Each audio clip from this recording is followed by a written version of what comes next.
Bom, não porque era visto que Aruba está off the market, vai para fora, dá uma señal que Aruba tem interesse, para assim nós também por aproveitar de oportunidade de outra maneira que nós chamamos.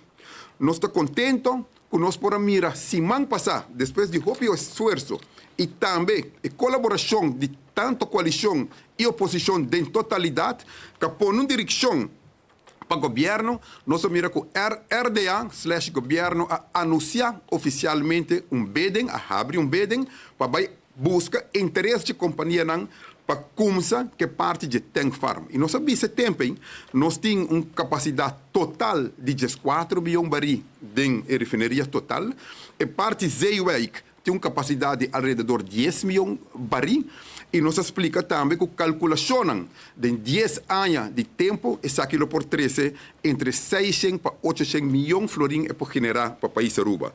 Essa aqui também tem uma oportunidade econômica, não somente para Aruba, mas seguro para a área de San Nicolás, que tem mestre de tipo de inversão assim aqui.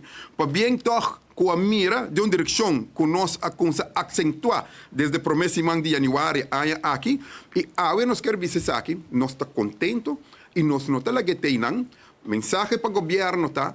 Com a hora aqui, de lo qual nós a compreender, tem interesse e apetite também para um upgrader. Nós não estamos para de refineria, para espantar gente.